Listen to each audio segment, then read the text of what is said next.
rush 4. Plenty of time for John. Now squeezes, steps up in the pocket. LA can run inside the 10. Head first. He flies off the 5-yard line. 65 horsepower trap. It might pop wide open, Rats. Get this in! Is that there, Rats? Nice done, baby. Yes, sir, Rats. High snap. It's no good. The Chargers will win. Here comes the rush. He sidesteps. Can he throw? He can't. The ball flipped forward as loose. A wild scramble. 2 seconds on the clock. Casper grabbing the ball. It is rolled a fumble. Casper has recovered in the end zone. The Oakland Raiders have scored on the most zany.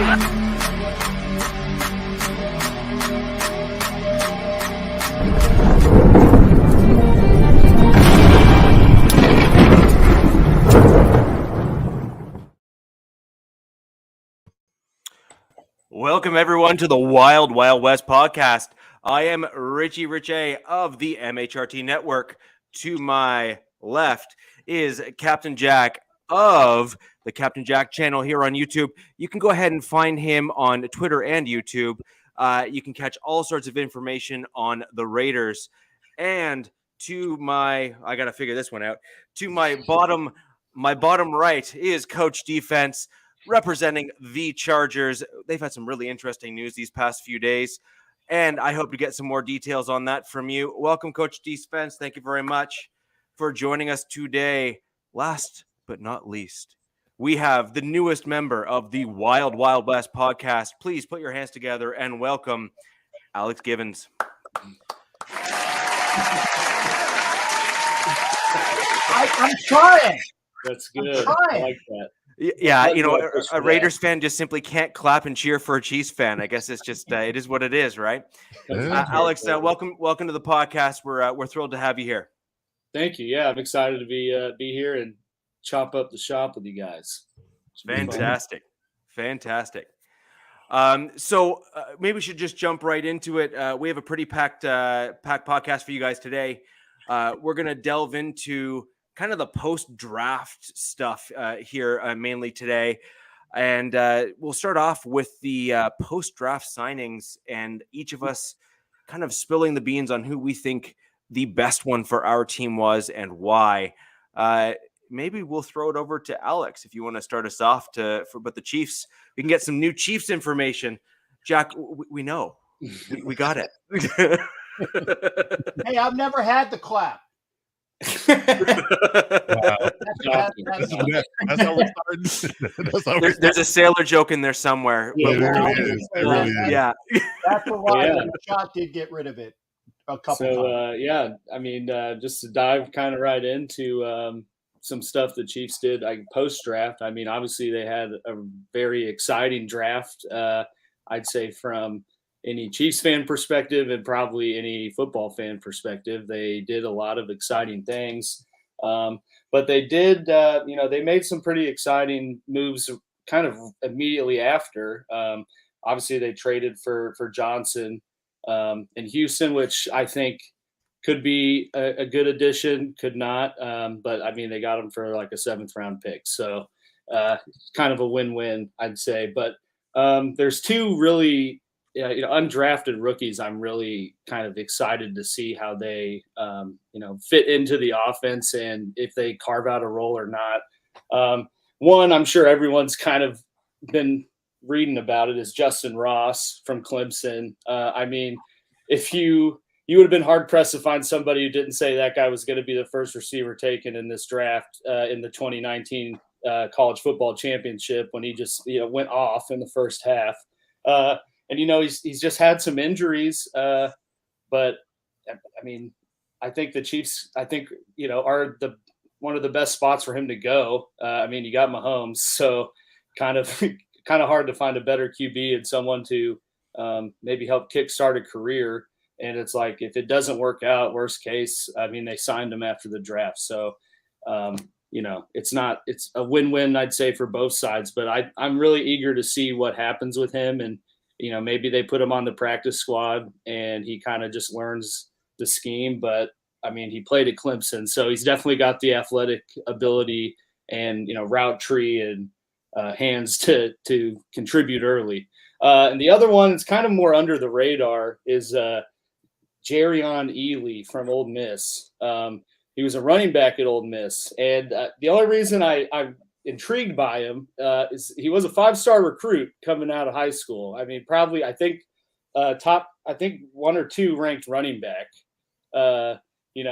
Coming out of high school, had offers from pretty much every Power 5 out there. Went to Ole Miss, didn't necessarily put up the stats you would expect someone, who's so highly regarded. Didn't really do what you think he would do. But being a former college football player myself, I know that that's not always indicative of someone's ability. And, sometimes you just go somewhere and it just does not work out. You don't fit in that scheme. That coach doesn't really know how to, get you the ball and use your athletic ability the way it's supposed to be used on the field. So, and I think that the running back position is probably, kind of an under the radar thing to watch for the Chiefs, just because it's been a while since they've had a bona fide number 1 guy. And so I'm just kind of interested to see, if Ely can kind of bring some of that athletic ability to the table and carve out a little role, here for the Chiefs. Coach, you want to go? Yeah, I'll go. Well, first of all, we know the Chiefs don't run the ball, so let's not get Hey, they used to. Not too high an idea the running game is going to be paramount in Kansas City. Let's stop it right there. But anyway, I had to give you a little jab. Welcome to the podcast. Yeah. Appreciate you. Appreciate you being here, filling out our vacancy for the Chiefs. But overall, man, the Chargers definitely making waves when it comes to news when in free agency as well as post draft signings. So. I guess I teased, and Rich, do not remove me from the chat. I'm gonna preface it by saying that before I bring up, he like gave me a 2-second ban because I brought up Bryce Callahan because he was upset that he moved from Denver to LA. So Bryce Callahan was the biggest notable name that we signed for agency. Slot corner, as we alluded to last week, that he was sometimes in the last couple of years, his body kind of failed him a little bit as far as injuries are concerned. But I think if his usage rate goes down, which I think it will, because he won't be forced to play every single down based upon our depth in our secondary, I think that he'll play well when it comes down to him fitting right in to remove Rich. I see you, Johnny. But I think he'll fit right into the Brandon Staley scheme defensively. And I think he'll be a playmaker for us in his limited role. Another underrated sign that we had this past week was Kyle Van Noy, hybrid middle linebacker, inside linebacker, edge rusher from the Patriots. So we picked him up. The edge rusher depth to our lineup. One of the small, I guess you can say, check boxes that we had to get off the docket to get us some depth there because as we know that Khalil Mack and Joey Bosa have some slight injury concerns in the past couple of years based upon their usage rate as well. So adding Chris Rump in the draft and having Calvin Noy as that hybrid inside outside presence, championship level presence from the Patriots is definitely something we're going to look forward to, adding their leadership to the locker room.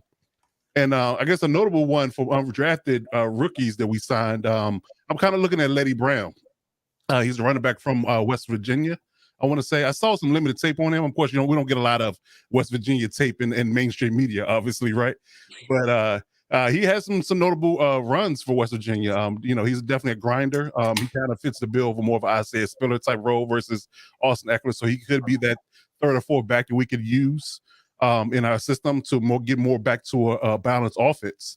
Because I love our passing game this past year, but our run defense kind of disappeared in spots that I think could have won us games, obviously. So if we can get to a more of a balanced attack when it comes down to run pass, then I definitely think we'll take a next step in our evolution as far as offensive production is concerned. So I like where we stand at. I think our signings were good. Outside of speed at receiver, I think that we checked all the boxes as far as needs. And I'm hoping, against hope, we have about $7 million in cap that maybe we can convince Marquise Goodwin to come off the couch and run some routes for us in LA, and then we'll be good to go. I'll be happy as a kid in the candy store. Can I interject real quick, Rich? And I'm sorry, I saw you about ready to breathe out, so I figured I'd get you before you said that comment. These guys are full of shit. Okay, talking about a running game.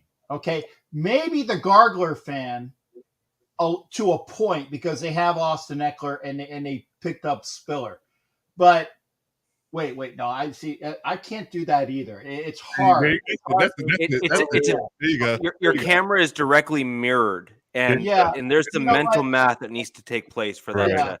F it. Okay, I'm pointing at a guy that's so full of crap that I can't even point at him correctly. Wow. Okay, that's the point. Talking about a running game. Running game?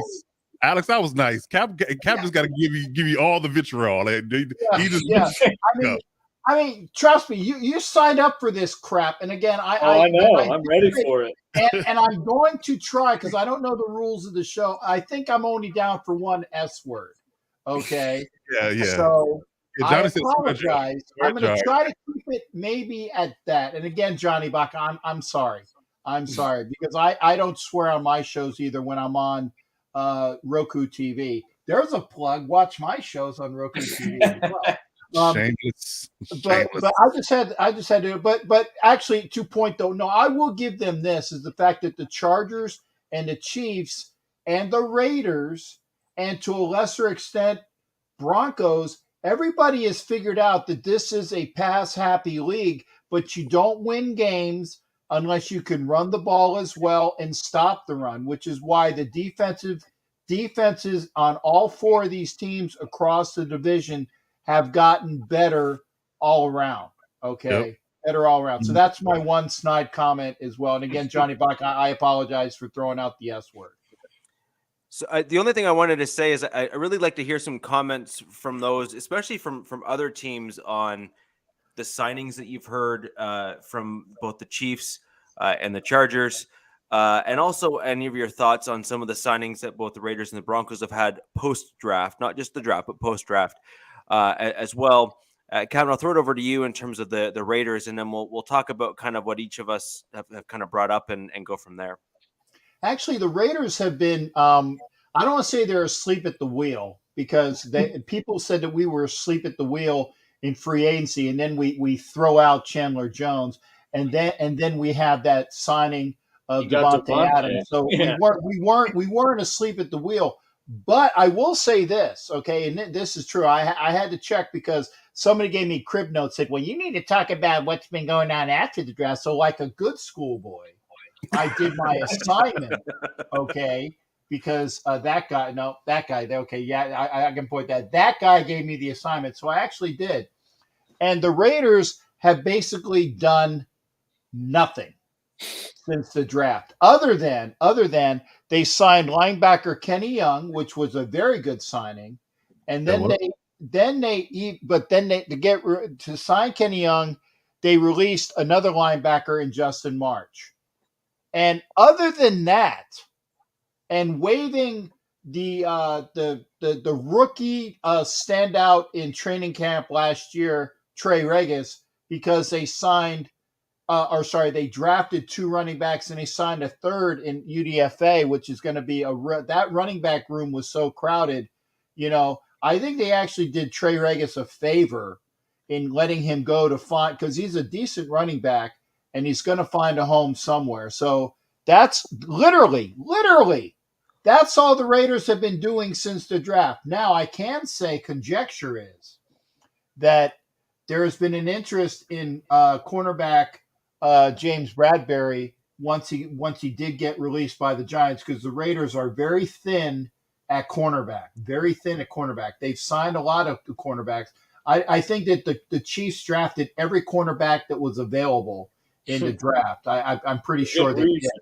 For good reason. I think they drafted 7. I'm being a little facetious, but not much. But there's been an interest in James Bradbury, and if Bradbury can wait until June 2nd, trust me, we'd love to have him come aboard, because the Raiders get that $20 million cap influx after June 2nd. And the only other thing that we've heard that's like, say, rumor control is that Nick Kwiatkowski was seen coming into the Raiders, for a visit. And I like Nick, and I thought he was one of the better signings that we had 2 years ago, but he just got injured, and oh, by the way, he got injured. So we didn't really get 2 years out of him. I would like him as a good depth signing. And there's also some conjecture that maybe Nelson Aguilar might come back to the Raiders because he worked decently, not great, under McDaniel, but he does have a good rapport with Carr. So if we have Nelson Aguilar join the receiving corps as well, I'm sorry there, KC. I like our receivers better than any receivers in this division. That's the tight end, wide receiver, and everybody else. I'm sorry. I'm going to throw that down. A little bias in that comment. It's okay, though. Yeah. A little bias. Who's throwing on the ball, though? Well, if Derek Carr can remain upright, and that's the question. That's a big if. No. Hey, he had we were playoff bound last year. I remember we beat somebody the last game of the year. I can't remember. That's right. Yeah. But and that was, we're going to have a better revamped offensive line. Okay. But there we go. Who's Keelan Cole? Wide receiver. Apparently, the Raiders just signed. Just signed him. Breaking news. Yeah. Okay. Breaking news by the way. Hey, he's got some underrated highlights. Keelan Cole just signed. There's another addition after the draft. Thank you there, Raider Ray. So I really only have one for the Broncos. We haven't been particularly busy post the draft, much like the Raiders, although I think we'd be even less busy after the draft than the Raiders have. We signed a bunch of our people leading up to the draft, and then we were focused on a lot of the pre-draft stuff to try to set ourselves up in that regard. The one tight end, which, Captain, I've been pounding the table for, I even suggested that if we didn't sign him for whatever reason, he would probably have fit into the Raiders offense pretty well, and that's Eric Saubert. I have him as my top signing for the Denver Broncos post-draft. Obviously, we'd made some other moves pre-draft, but this is post-draft signings. In my opinion, he is the ideal kind of outside zone style tight end. He's a pass catching and blocking tight end, underrated in the pass catching game. And if you want to see some highlights of Eric Saubert in the passing game where, he actually got the ball thrown to him, unlike last year where the Broncos just forgot he existed in the passing game until the end of the season, you can look at the preseason rather for the Broncos where you saw him used properly. When we started using more of the flanking tight ends in the preseason, and then they would break him off and then have him run up the field. Although I do think in the Hackett offensive scheme, where you're going to have more breakaways from the tight ends and you're going to have more kind of a moving scheme where they're not always going to be doing the same thing all the time, you're going to see Saubert likely get some breaks kind of up the seam and that sort of stuff. And he's got sneaky speed. So I really think that he'd be a good guy. He was, in my opinion, one of the underrated signings of the Broncos, and I think you're going to see him used a lot more this year. He reminds me a little bit of the hybrid role that the Chiefs use Kelsey for. Just Kelsey is obviously got that shiftiness and likes to use his hands a lot more and doesn't get called for it. But aside from the would-be penalties of Kelsey, Saubert has a lot of those same skill sets. Yeah, in my opinion, when you see him play. I also I like Albert. I can never say his last name, from Mizzou, but that guy's a freak. He's a freak. Yeah, he's a legitimate freak. Albert. Yeah. I was excited. Well, and I was excited to see how him and Locke would kind of carry the chemistry, which obviously didn't happen. I was kind of a low key Drew Locke fan, so but I think with Fant gone, he might kind of be an under the radar kind of coming out tight end. Just kind of depends. But to the point you just said, I mean, obviously they know they're not going to maximize tight end as much with the new coach and Wilson. Otherwise, they would not have gotten rid of Fant. I mean, why would you get rid of someone like that if you kind of knew moving forward you're not going to use that position or prioritize it as much? So it's going to be exciting to see what they do with Fant gone and kind of some people that have already been in there and see what happens. Fant had some underrated blocks last year in the blocking game and the run game. He's a hot guy. They know how to block.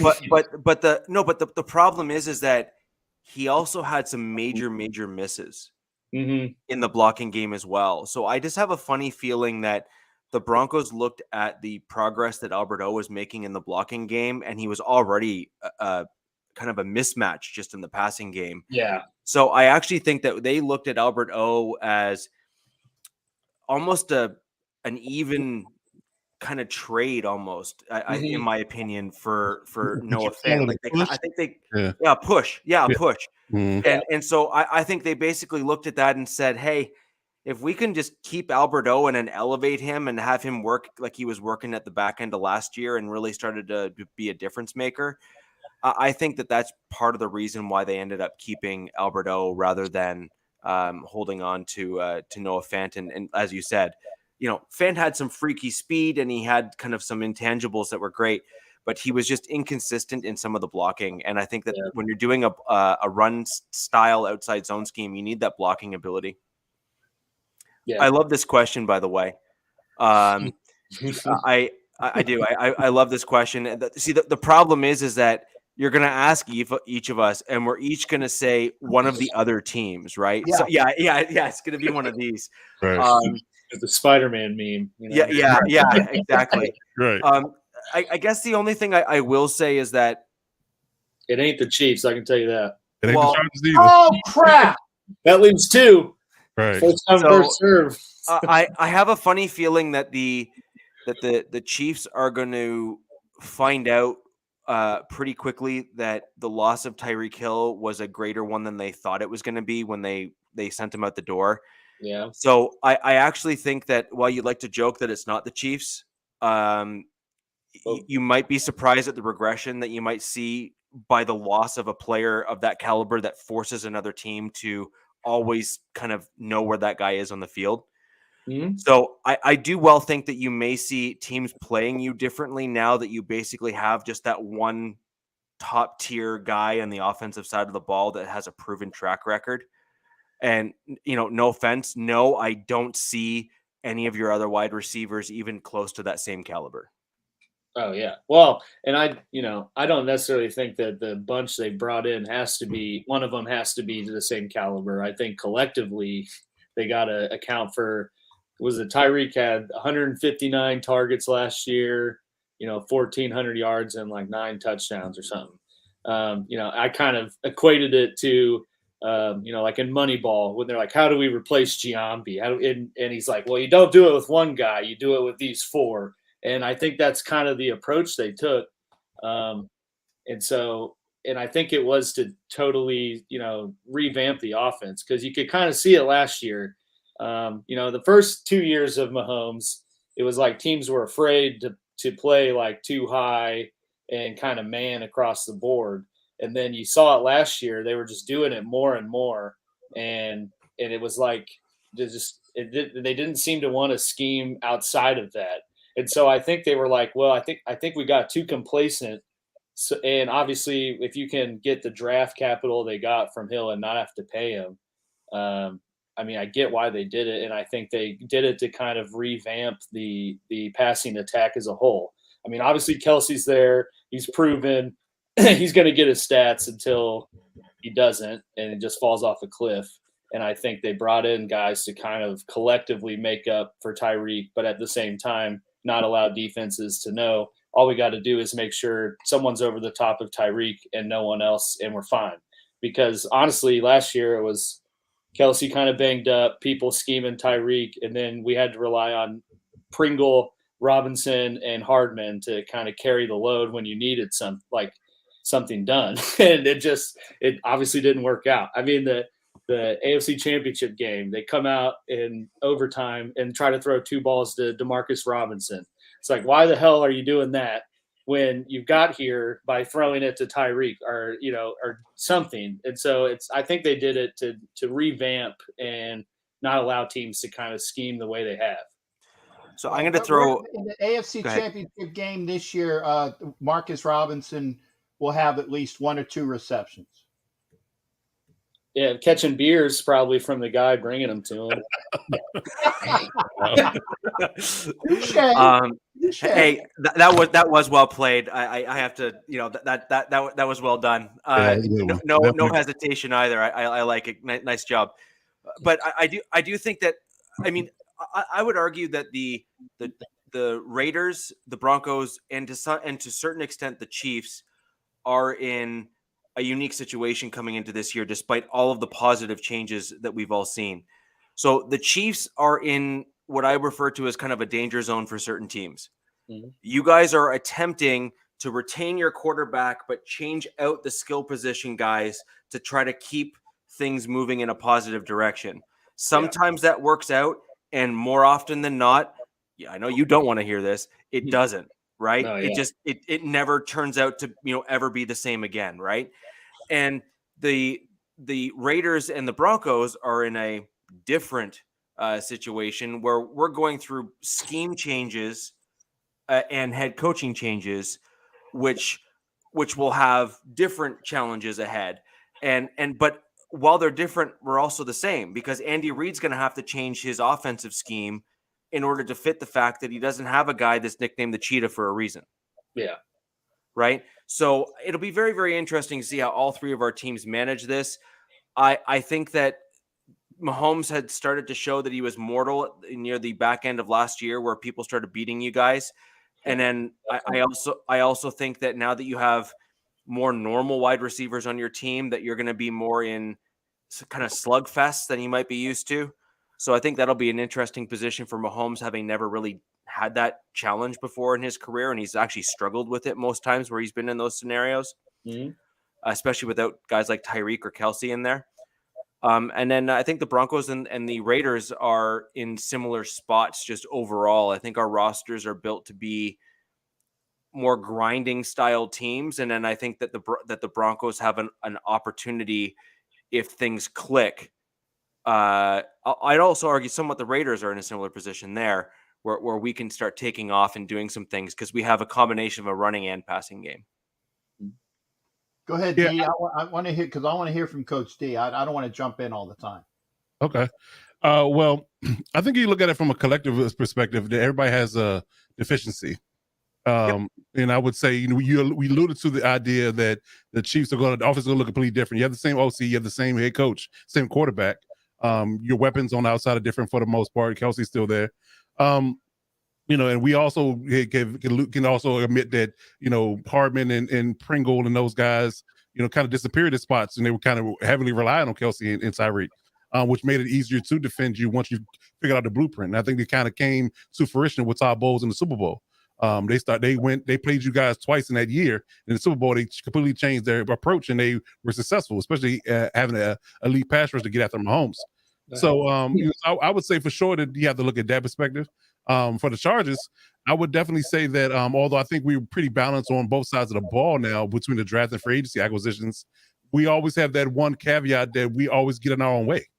We have to keep from getting in our own way. I'm just being honest here.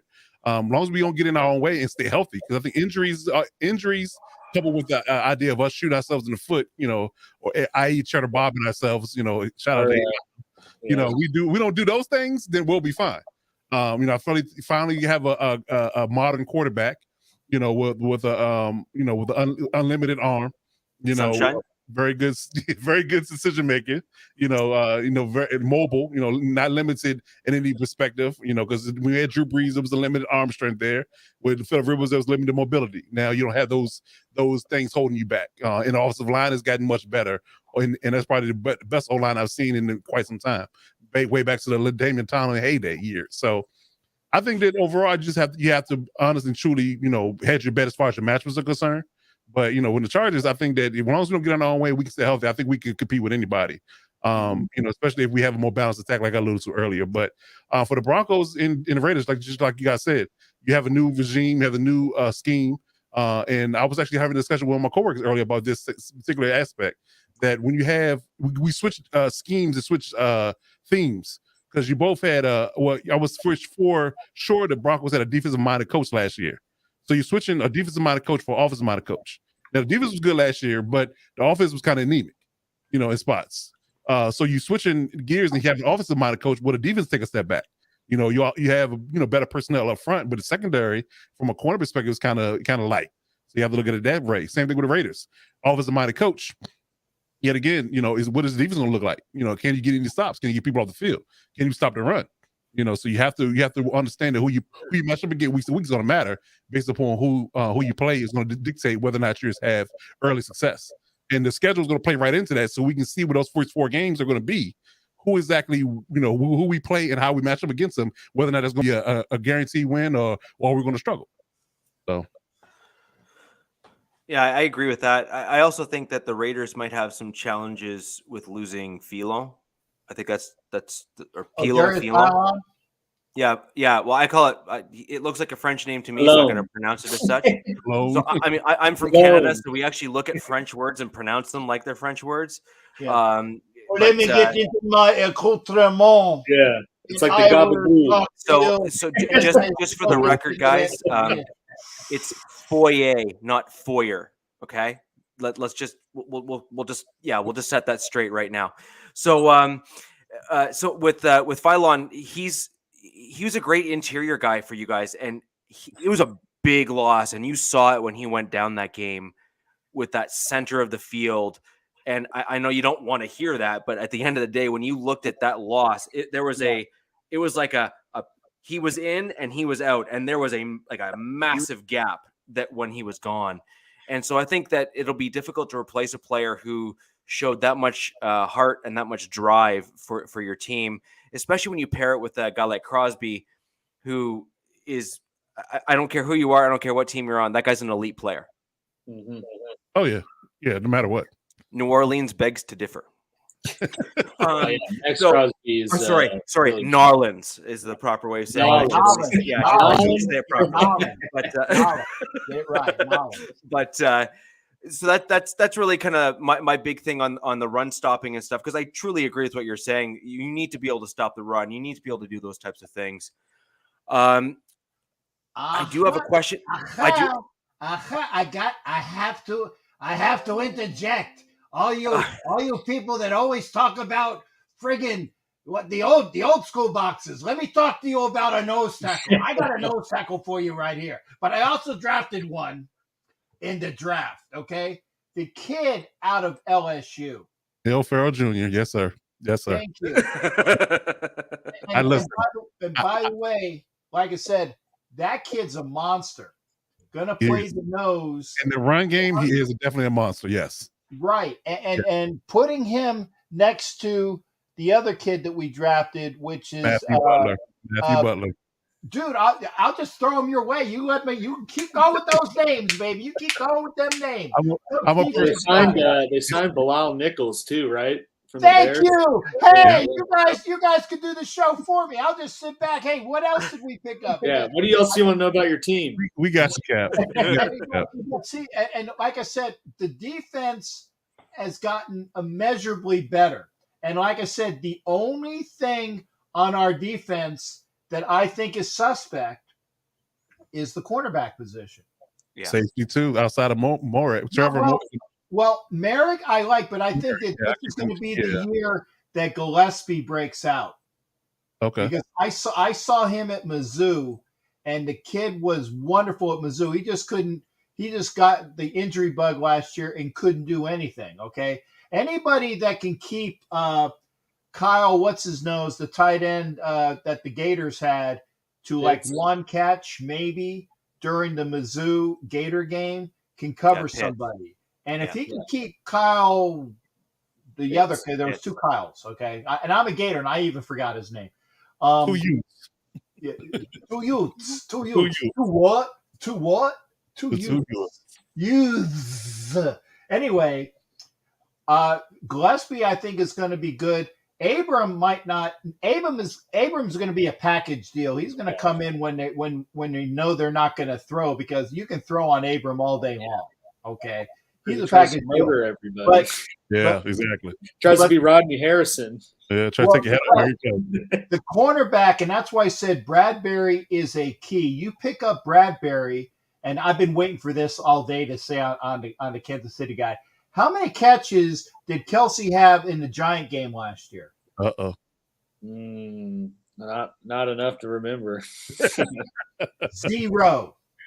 Yeah. 0. And you know why? Because Bradbury was on him and kept them to a goose egg. No, yeah. I did. Bradbury, he's the thing I like about Bradbury is he like turns it on. You get inside the 20, and he does not give up any sort of movement when you get into the red zone, which is, I mean, what you want. He's not like, the most athletic of all defensive backs out there, but dude is physical. And there's a lot of rumblings about the Chiefs getting him too, but I mean, they've been saying that for like I said, whoever gets him, he's a better scheme fit for us. It's going to be an arms race, and honestly, I think it's going to be an AFC West team because every franchise in this division just is loading up, and I mean for good reason because trying to one up the other.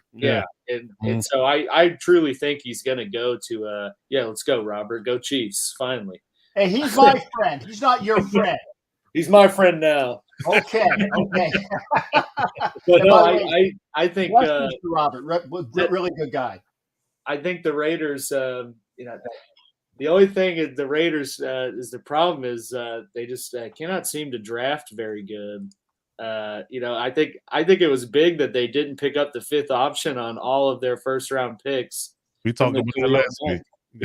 It's just, and then I think they have a good core, but it just seemed like Gruden just got so caught up in some prospect and then would just take them. I mean, taking Leatherwood, taking Farrell.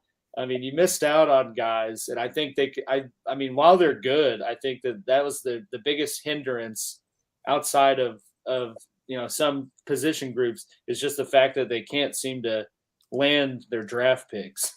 I'm not, and you are correct, sir. You are correct. So go ahead and get yourself a barbecue at that gas station that everybody talks about being Joe's, good. You got to go. Okay, yeah. Get yourself one of those. And by the way, the draft is in Kansas City next year, so you're treating all of us. I can do that. Treating all of us at Joe's Gas Garage.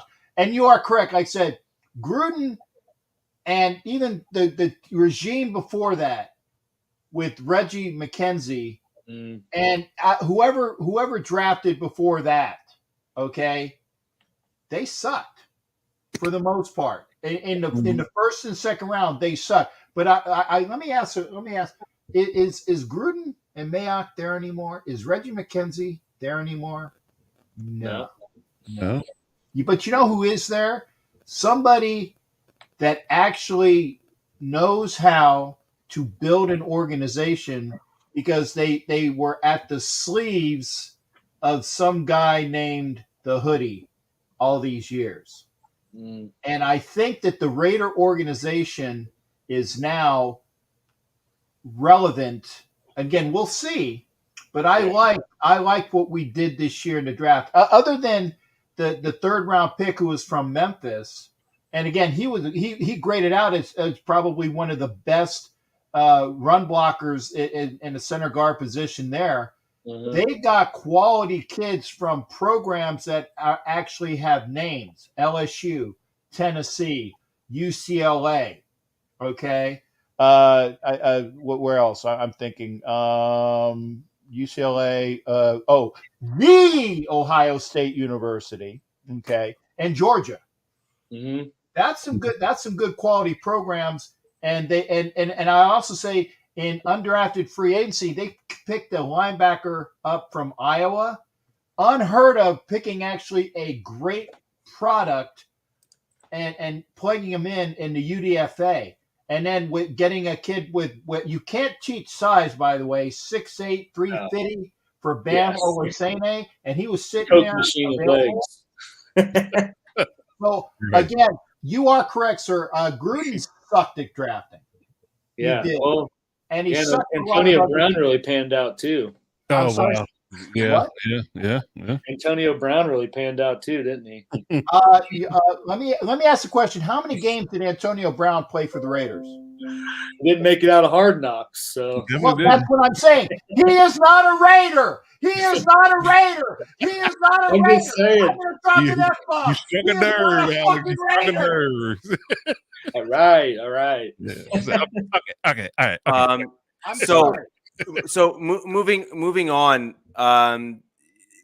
Remember, we do try to make this a family friendly show. I'm sorry. I had to. So Anybody that drops the AB, I got to go after him. Anybody that drops the AB, I got to go after him. So, who do we think is one player that each of our teams lost this offseason that we wish we hadn't? Now, Coach, I think you pretty much know my answer on that one. Yes. You got spared today. Last pod, not so much. But in my opinion, I think the one big loss rather for us is Callahan. I think he's an excellent slot corner.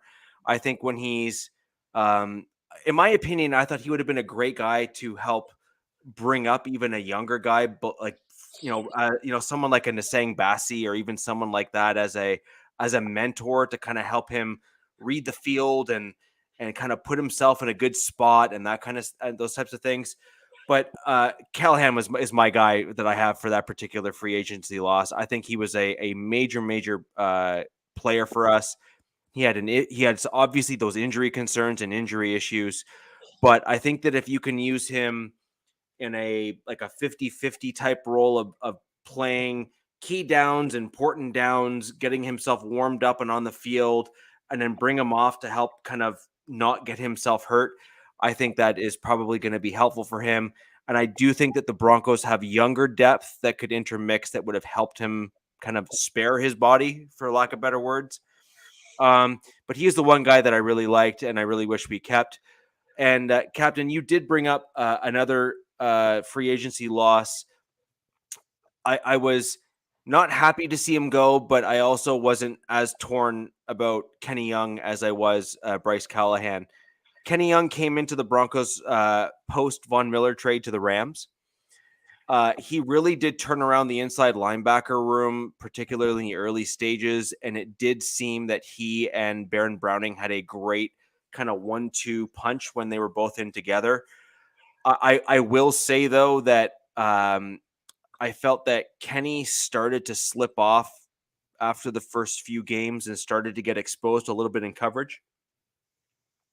I thought he played run defense well and played some discipline pretty well, but then when he was asked to drop back and cover guys and crossing routes, that type of stuff, that he did in fact struggle and was thrown at rather than thrown away from. And that's normally a sign of a linebacker that an opposing team sees as an advantageous target, as opposed to someone that you want to just avoid at all costs. So Callahan was the don't throw near, you're done. Whereas Kenny Young in those situations was kind of used as the weak link in some of those passing situations. So that would be kind of my only feedback on Kenny Young. But I thought he really injected a vibrancy to the inside linebacker group that we hadn't had, because Alexander Johnson, while he was good in the run game, was a slower inside linebacker. Kenny Young had a little bit more speed and kind of added a little bit more pizzazz to our linebacker core. So those are my kind of two guys. Obviously, Callahan's the big one for me, though. What about you, Captain? I definitely didn't want to jump in with because again, I'm the old guy with the get off my lawn type of stuff, and I don't want to take over here with a very stalwart crew here. And again, apologies for the F-bomb, but again, anybody that drops AB is gonna get it from me. Okay. We know your trigger words now, Kevin. I get it. Okay. I agree with you on Kenny Young. I said, let me see, a Raiders linebacker that can't cover. I think we've had that since the 70s or the 80s. So hopefully that will be well, actually maybe Kenny Young will be in on run downs, and maybe Kyle Fackrell will be in on passing downs and as a speed rusher. We'll see. The Raider, like I said, maybe Van Valkenburg, that kid out of Iowa, might be a better fit there as well. But I like Kenny Young as a good addition. And that exactly leads me into the one that got away. And a lot of the players that got away went to find themselves again in Gus Bradley's defense up in Indianapolis. So they're Bradley transients, okay? And I'm not even going to include the fact that we traded Ngakoue, which actually was good for him because he wouldn't have really been a good fit in the Graham defense, and we ended up getting a corner that we needed in Rock Ya-Sin. but Ngakoue got away, but that's a trade. The guy that got away that I really wish we would have kept was Nick Morrow, the very speedy linebacker that was really showing himself prior to getting injured last year and has had some injuries in the past. I also like Nick Morrow because he threw me a glove down in Miami and I still have his glove. So it's kind of the sentimental thing as well. But really, Nick Morrow, which is that linebacker that was speedy, that can cover from side to side, him signing with the Bears was the one guy that got away that I really wish we would have kept. What about you there, Alex? Yeah. Well, like you said before the show started, you could answer it for me with Tyreek. But I guess out of the players that left free agency, weren't traded, the big thing that the Chiefs lost was secondary. I think if you look at the target or the amount of the defensive snap shares in the secondary from last year, they only returned Snead and basically one person that has over like 20% of the snap share from last year. So they lost a lot in the secondary. But with that, also not a bad thing because you got rid of Dan Sorensen. So I don't have to watch him give up bombs in very crucial points of games. He can do that for Nolans now. Or penalties. Yeah. Yeah. He was good at those. He was really good at those. Yeah, I was at the Bills Chiefs game in October, the Sunday night one, and it was just like we got momentum, and then right before half, you see Dawson Knox just over the top, and there's 49 just right behind him. I was like, we got to stop with this guy. But I saw someone put it in the chat, and I totally agreed with it. I think the biggest free agency loss is obviously Matthew, just because of he's older. And not necessarily the athletic specimen he was when he got into the league or even a little later on, but just what he brought to the table in terms of his overall, like his instincts, you could tell, which, that's not a coachable trait. That's just something someone has. But you could tell with Matthew was out there was a total difference in how the defense flowed. You could tell he was making different calls that other guys that were out there wouldn't necessarily be making.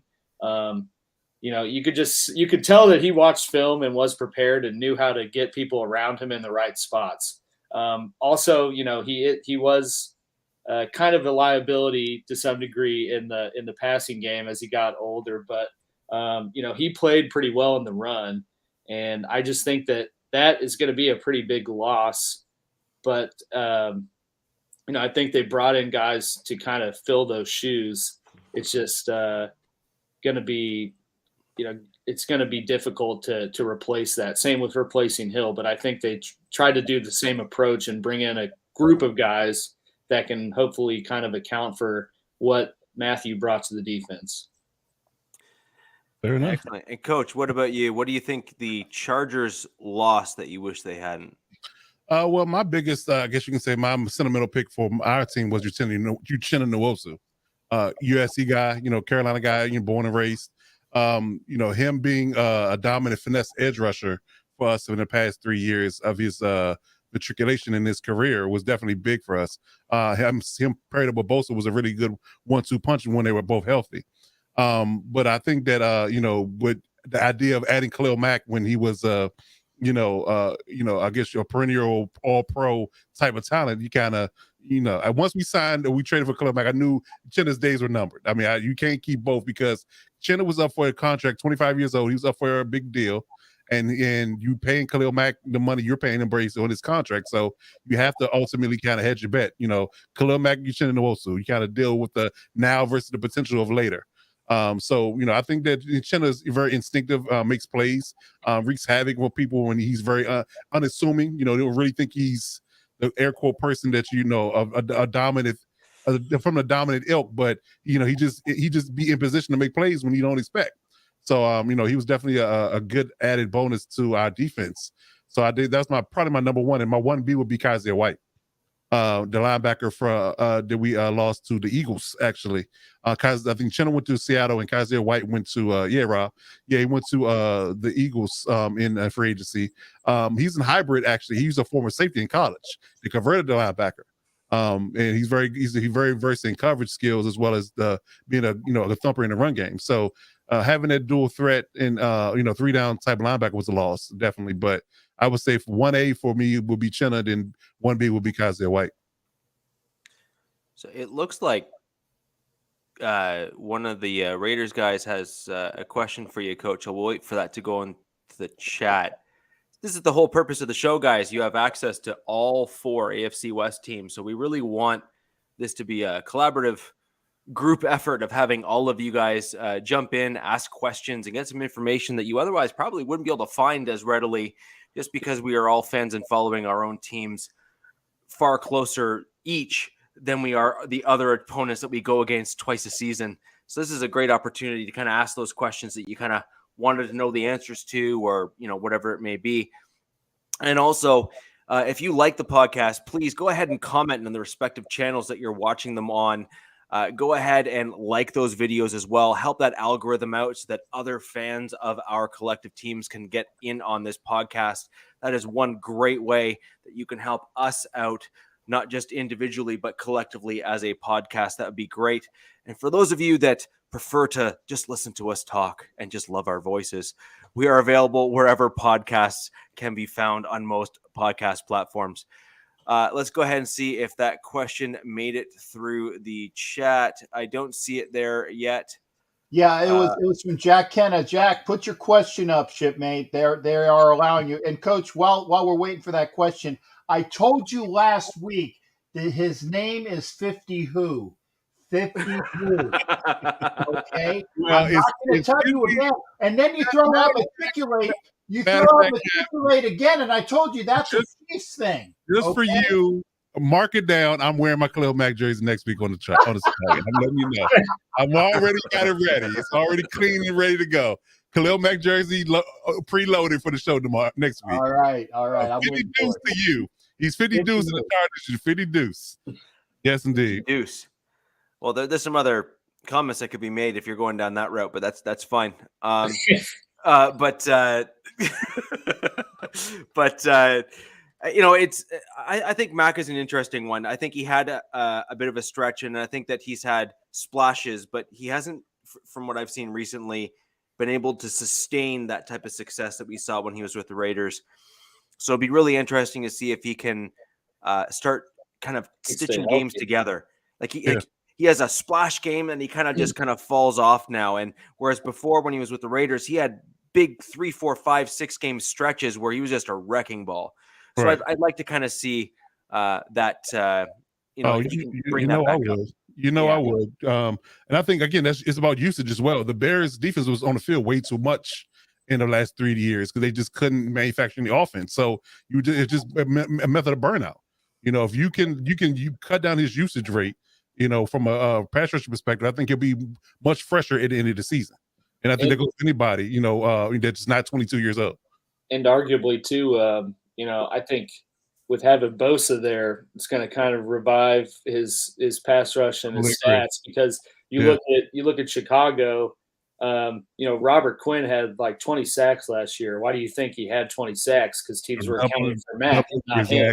Exactly. And so if you get two, and I think kind of across the board, every team did that in this division. Got two guys to pair together. Maybe not the Chiefs. I guess we got Jones and Clark, but we'll see what the rookie from Purdue brings to the table. But the Raiders getting Crosby or having Crosby and getting Chandler Jones and Mack and Bosa and then Chubb, and I don't really know who else, but you got Chubb. But I mean, there's all dominant pass rushers in almost every team in this division, and I thought it was interesting to see that that's what the first move almost every AFC West opponent did was go get a second premium pass rusher to say, suck it, Chiefs, like deal with this, and then just kind of pile on from there. But did he just say "suck it, Chiefs"? I like this guy. Well, you can see the writing on the wall with what teams are wanting to say, making moves like that. So I think my Mac is older and lost a step. I think with Bosa being there and teams not being able to say, well, if we double Mac, then maybe Quinn will be good, maybe not, but let's take our chances there. It doesn't allow teams to do that. So it'll be interesting. That was your question there, Coach. It was there we go. There we go. Kylo Fackrell. Okay, I got you. Yeah, Kylo Fackrell by way of Green Bay. He was an edge rusher out of Green Bay that we picked up in free agency last year. He's supposed to come in to be that Kyle Van Noy role that we have going on this year. So I think that he's a solid 34 outside edge rusher. Pretty good defensive run stopper as well. I wouldn't give him a high grade, but I think he's pretty decent in the run game on the edge. But I think that he's pretty much locked into being a edge type of defender for you guys. Third down specialist, maybe second to third down. I wouldn't drop him in coverage too much. I think he's not that well versed in that particular arena, but I think that he can fill in for Chandler Jones or Max Crosby if they need a blow or if they are banged up a game. But he's a serviceable guy. I'll give him credit for being that. He did have some minor production with the Chargers last year. Okay. Super interesting. Now we're running up on time, but I think because of me. I know it's because of me. I apologize. But I think it's super important that we do bring it up just because it's been such dominant. It's been pretty dominant within the NFL news. I'd like to just kind of go around the group here, and also in the chat, I'd like to see what your comments are. I'd like to see what you have to say on this topic. So it's time to bring up the NFL and Goodell and the Mark Davis reports that have come out with regards to the workplace. Yeah, bring the shame bill. I have some. I have some interesting comments that may actually surprise some, but I'd like to know what each of your thoughts are, and I'd like to hear from everyone here that has joined us today. Thank you very much for everyone who is with us this evening and who join us after the fact. I'd like to hear your comments as well. We will start with Coach, and I think we'll finish off with you, Jack, if that's okay. Just given the fact that it hits close to home. Let me go last. Yeah. Coach. Okay. I had to do some reading up on it. It's a laundry list of allegations going on here at this point with the Raiders organization in the past year. Starting with Gruden and then leading up to now the I guess you can say firing. Am I saying that right, Cap? The firing of the president? Yeah. He was actually fired. He didn't quit, but he fired. The interim president. You're right. Okay. Yeah, you're right, because they did underscore that when they talked about him being let go, that he was the actual interim president. But he had been with the organization for like 18 years. Am I correct? You're taking my talking points. I'm sorry. I just want to get my facts straight. I just want to get my facts straight. My new name is just the facts. That's my middle name is just the facts. So, what in that regard, I want to say that it has to be some merit to this situation because he is an ingratiated member of the organization. He's been through multiple regimes. And I guess my biggest takeaway from this whole situation and the whole idea kind of makes me cringe when I hear Raiders fans say it was a hit job on Gruden and it's now a hit job on Mark Davis because the league is after him as a owner per se. Let's not get away from the fact that what actually happened. Like let's worry about the actual allegations versus what the ramifications are. Because you have what Gruden was, on paper is saying. That's written text. It's in conjecture. It is absolutely positively he said these things in email. So let's not completely and totally discredit the idea of what Gruden said about DeMaurice Smith and women in the organization and the amount of vitriol he had going back and forth with his brother and the Commanders organization. So that particular aspect of it, people are completely, utterly sweeping under the rug, and that should be the forefront of the conversation. The character, the lack of character these people are showing should be the thing that you should be talking about versus what the smear campaign is on the Raiders organization. I get it. It's an emotional thing. It's one of those things where you have to honestly and truly, kind of keep your emotions at the door in a sense. But I would say that, overall, you have to honestly and truly, focus on the fact that they are serious issues at hand here. It's not about the fact that you honestly and truly, are out to get me. It's what's really going on in the organization. There is, hostile work environments going on. There's allegations against, discrimination against women and minorities and things of that nature. You have to, address it. don't sweep it under the rug, to address it and understand that we're talking about this for that particular point. Don't bypass that and say that that's not an issue when that's the reason why we're here, reason why we're talking about it. So that's my biggest issue. If people are talking about, oh, it's a hit job and all this is that and this and that, and it's about them trying to condemn the Raiders. No, it's about the issue at hand, and you have to address it. And let's be honest, the genesis of this whole situation is the fact that they investigated the Commanders, and this was the backlash of it because they had communication back and forth that implicated Gruden. Is the reason why he was ostracized in the beginning. So had the Commanders not being dirty, then what implicated the Raiders organization, then we wouldn't have this conversation. However, we're here now. Well, I can't believe I'm the one that's going to be coming in to defend the Raiders as a Broncos fan. And yes, I actually said that out loud, but Gruden was not with the Raiders at the time. Thank you. Thank you. Okay? You're exactly what I was going to say. No, hold on. I understand that the text was what it was. I understand that what was said, was in fact what was said. However, I also think it's important to note that Gruden was not with the Raiders at the time when those emails were volleyed back and forth. He was, in fact, was it ESPN, if I'm not mistaken? He was a commentator, yeah. So he was with ESPN at the time. So look, we can say what we want, and we can highlight all the elements that we want, and we can say, yes, that was Gruden. He said those things. They were emailed back and forth. Certainly some images were also emailed back and forth, which are, we'll just say, you knew better, right? Mm-hmm. And I'll leave it at that. Yeah, however, better, yeah. You should have known better. But nonetheless, he was not with the Raiders organization at the time. So while there's certainly plenty of things to go around that we can all discuss, I think it's key and important to note that at the time those emails were volleyed back and forth, Gruden was not employed by the Raiders organization. He just happened to be employed by the Raiders organization at the time that the emails were leaked. Well, let me have a quick rebuttal in every situation then.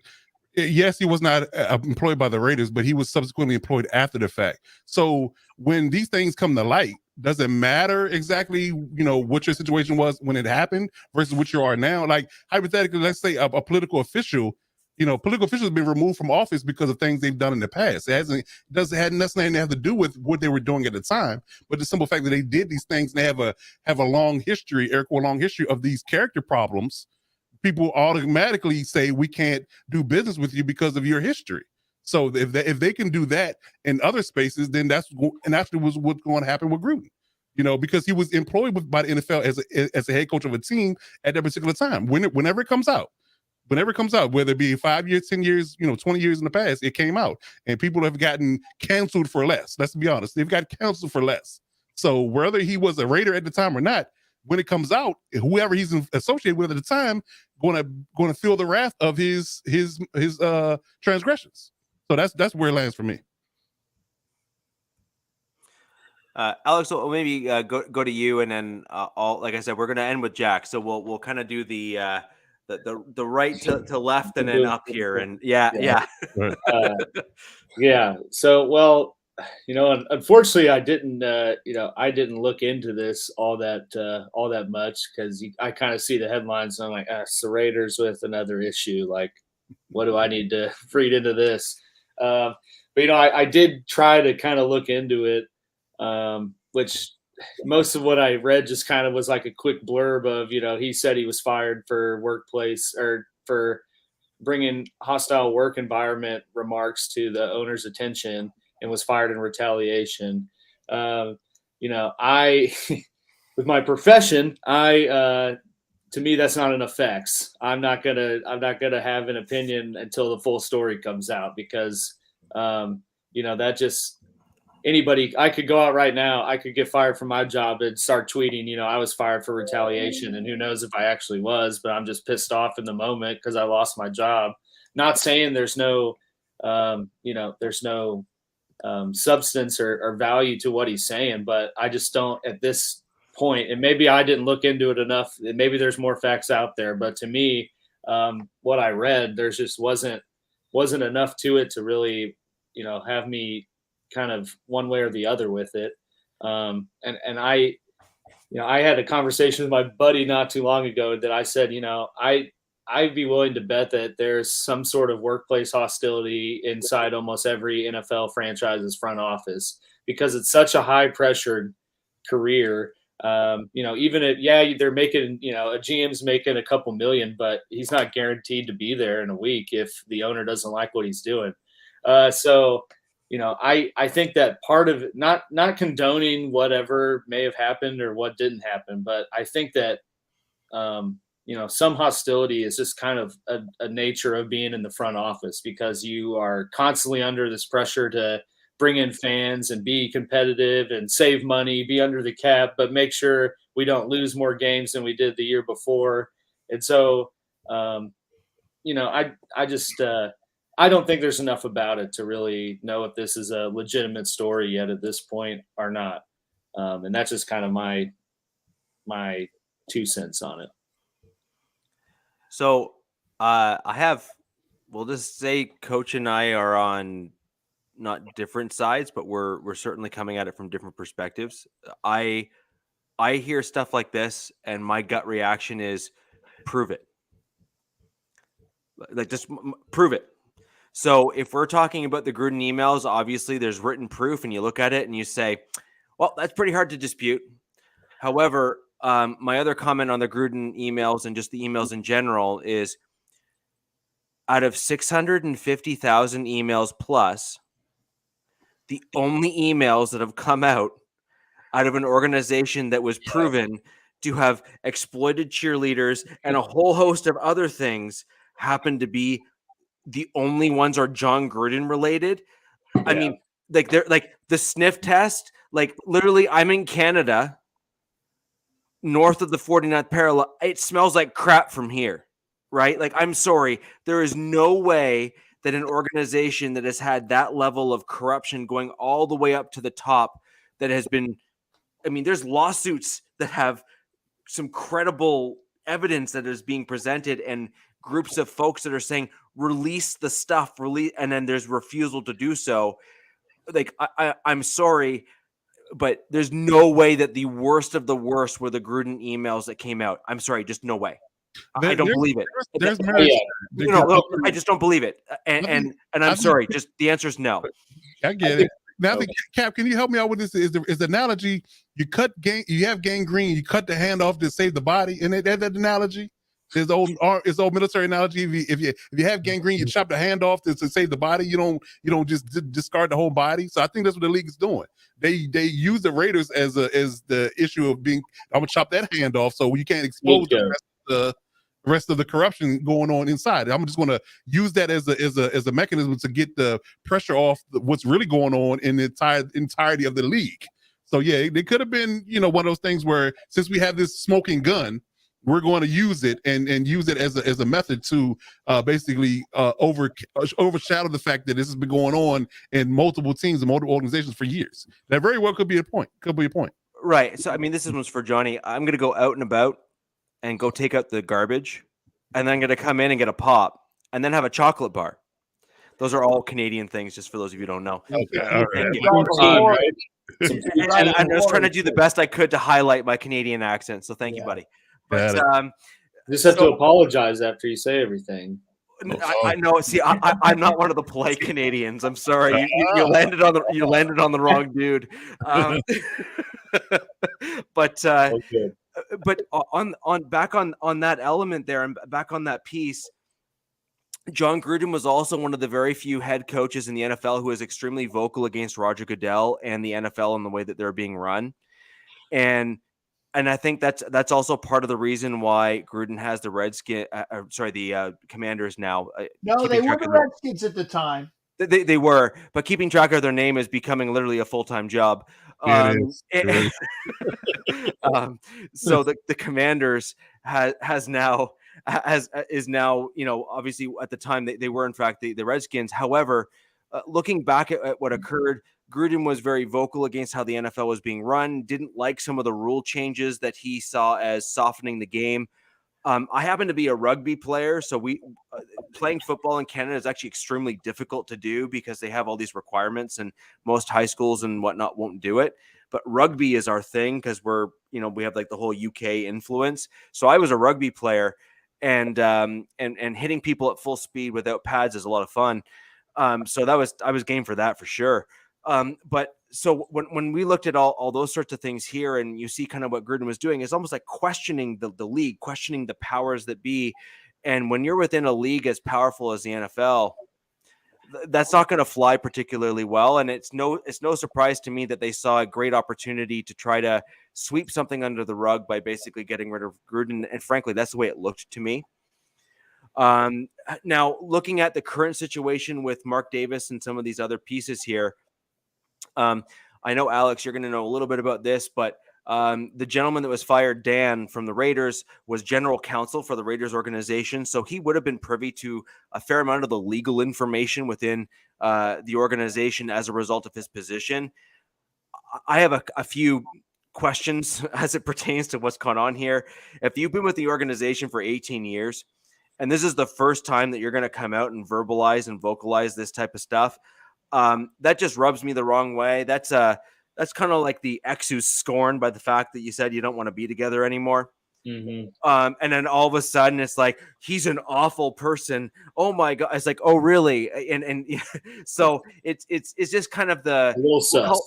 we'll call it conveniently true. Right. It's like, at the time it wasn't a real issue, but now that you're no longer with the person, now it's this like, mountain, not a molehill. Right. And so I question a little bit of that.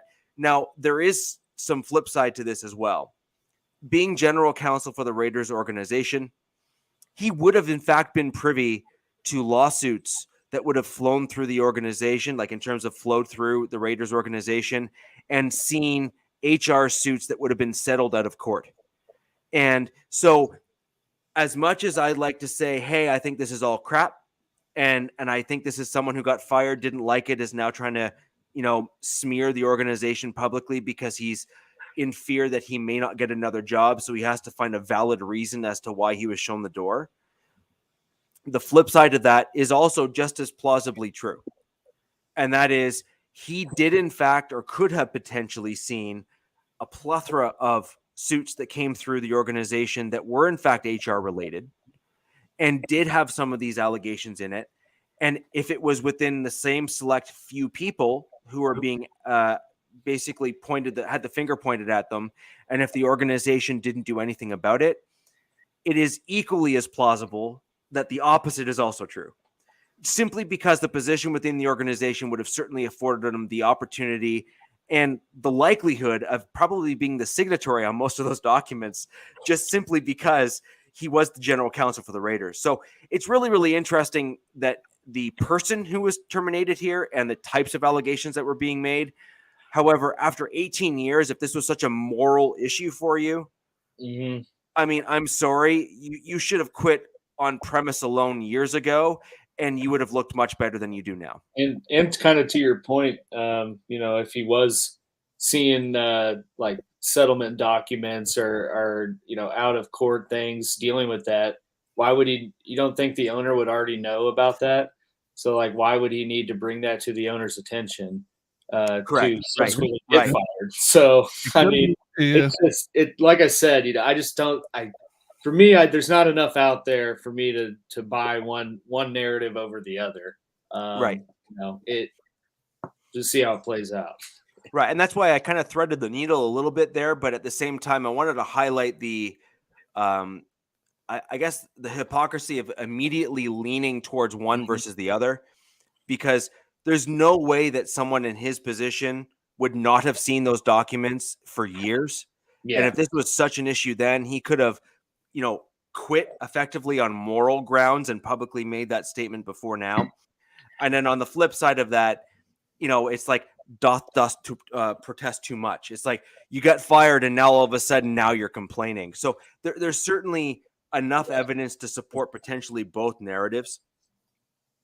And it's really, really interesting. And I think it's unfortunate, as much as they are a division rival and the Raiders and everything.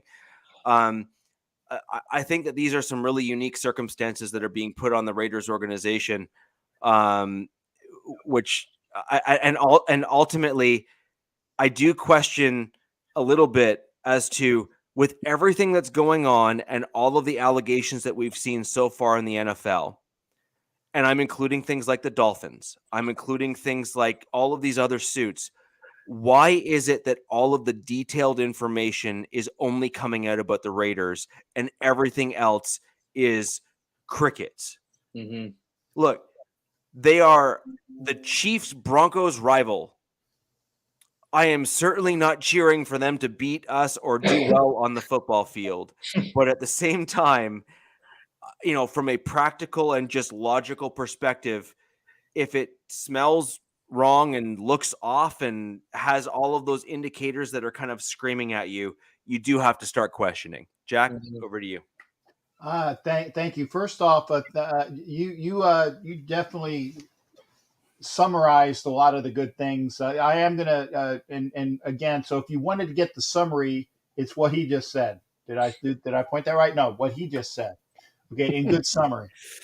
One of these days I will learn how to point. I will point about this. You actually made it very easy for an argument that the NFL is doing a hack job against the Raiders, because you even said Gruden of the Raiders and I was so happy that Rich jumped on it, because again, Gruden was with ESPN at the time, and the emails were from his buddy that was his GM out in Oakland, who is now the GM in Washington, sending nude pics. Hey, check out the knockers on this chick, and oh, by the way, and all these other things. And yeah, there was more to it than that. That's the G version, folks. I'm sorry. Okay. But Bruce Allen was a snake and is a snake, and that's why he's not employed today. Okay. Bruce Allen went to his daddy's organization because his father used to be their coach. So he had some good inroads in with Washington, and that's where he made his way out. But Bruce Allen is a snake. And, allegedly, I don't want to be Bruce Allen's lawyers come after me saying, that I said it. Okay, Bruce Allen allegedly is a snake. Okay, I don't want any lawsuits here. Okay, but I have heard things. From people by the name of the Amy Trask or anybody like that could tell such things.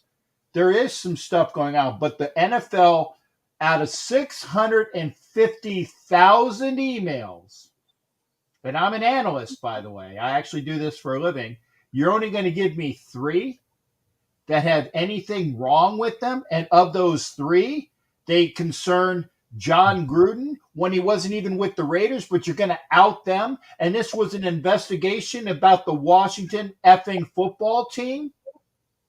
650,000 emails, but we're not going to talk about Jerry Richardson, who had his team taken away in Carolina for crap.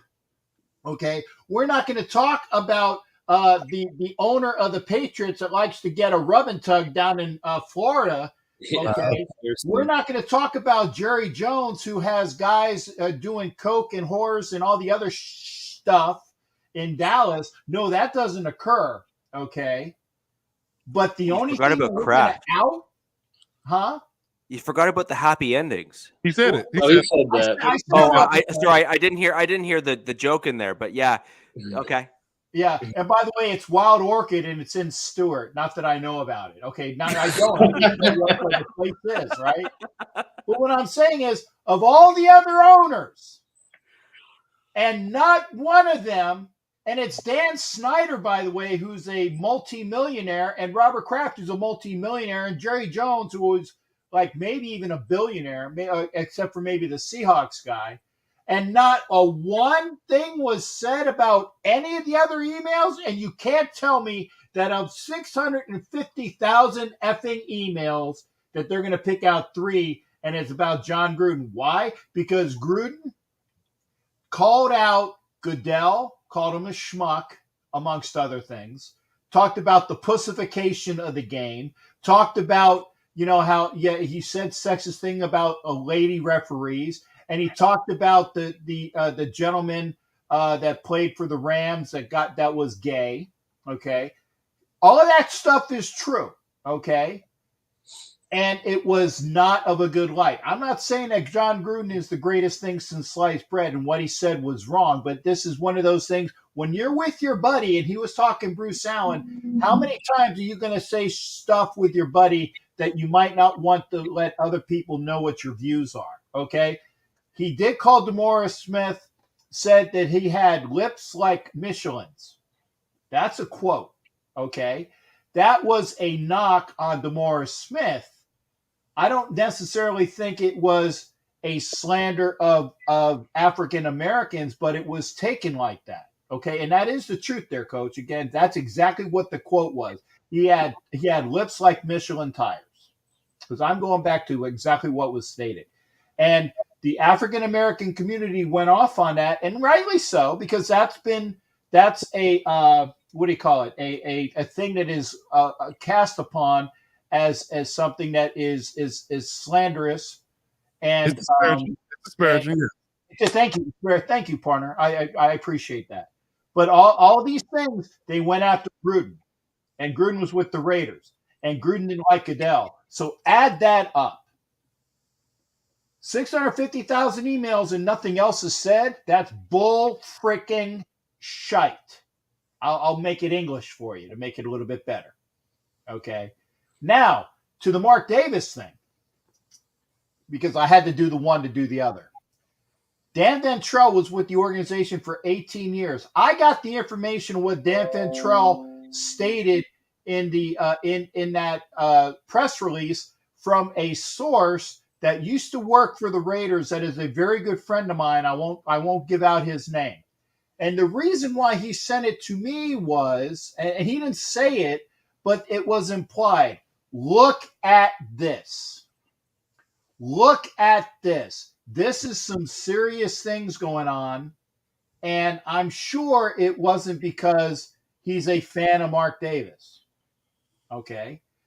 I will say about the Raider organization, they are very positive when it comes to having the Blitnikoff organization, which I go to their charity event every year, which is anti, beating up women and anti.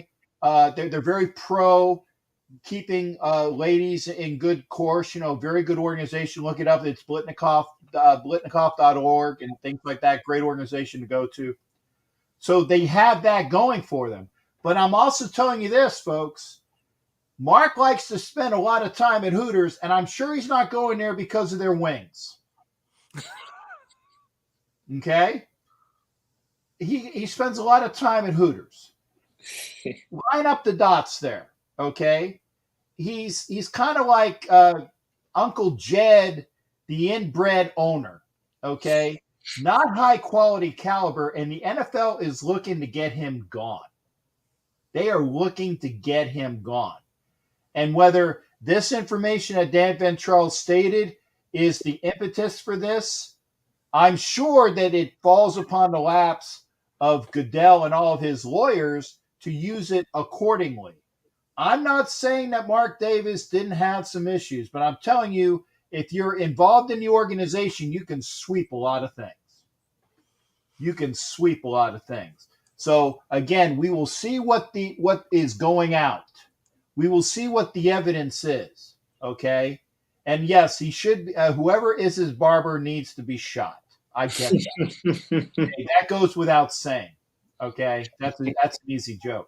But I'm not willing to say that it's a hit job by Ventrell.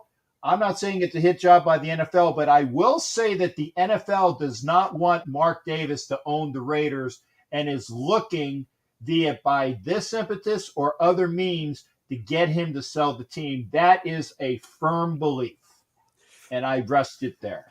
I think that's absolutely fair, and I think that, also technically speaking, I don't know if everyone else knows this, but technically speaking, Mark Davis doesn't actually own the Raiders. No, his mom does. His mom does, and so I also think that his mom is getting up there in age, and so I think the NFL is genuinely concerned of the inevitable demise of his mother, which would then mean that based on the will, which the NFL is aware of, there is a direct transfer of ownership from mom to Mark Davis.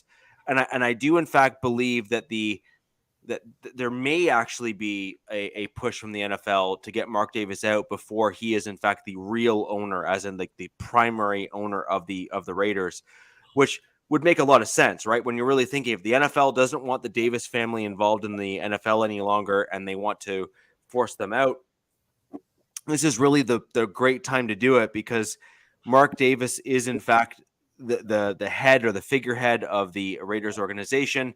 He certainly doesn't necessarily shed the greatest light on the NFL as an organization, given, spending times at various establishments that are, seen by some as questionable in terms of character, depending on your personal stances and views. And so I think that the NFL is certainly just seeing this as a great opportunity to pile on recent events and stack one on top of the other to say, the door is that way, we would welcome you to leave. And I think that's a fair generalization. And to everyone else's comments, I actually do agree. I think if you were to open up the back end servers or open up text messages or put the bug in the back rooms of the owners' offices and hear conversations, I'm pretty sure you would be shocked with some of the conversations that you're picking up and some of the words that you're hearing and the general viewpoints that you're hearing, because, in any organization, in any business, there's some very blunt conversations that take place. And then there's also some viewpoints that you may in fact personally disagree with. Now, that being said, I do also think that evidence and details and actions matter. And overall, I think that generally speaking, we've seen some positive moves forward in the NFL, and we've seen most owners, if not all, but most owners at least, get on board with some of those positive initiatives in the NFL. And I also think the Raiders organization, as much as, I hate to actually heap praise on any rival organization, have had some history, particularly with Amy Trask as a front office executive, as being one of, maybe not the first, but certainly one of the pioneers in the NFL of having female representation in very senior positions within the organization. And that was by Mark's father. Now, that wasn't Mark himself, so I do want to kind of shift credit where credit's due, but that was Mark's father. And for those of you who don't know, MHRT on our 5280 podcast actually had Amy Trask on via an audio interview. So for those Raiders fans, I do suggest you check that out. She was a great interview, really, really great interview, and had some wonderful stories about Pat Bowlen that she was willing to share with us, especially near the back end of that interview, the late great owner of the Denver Broncos. Ladies and gentlemen, that's going to pretty much do us for tonight's podcast. I just really would like to thank everyone for joining us tonight. And thank you all for embracing the newest member of the Wild West podcast in Alex Givens. Let's give them all a hand. Thank you very much. Thank you. Look at that. In the description of all of the videos, you will find all of our YouTube channels. You can check us out. We do ask that you share and subscribe this video. We'd like to expand the tent and get as many comments and as many of you to give us some input and questions as possible. And guys, until next Wednesday, thank you for joining us.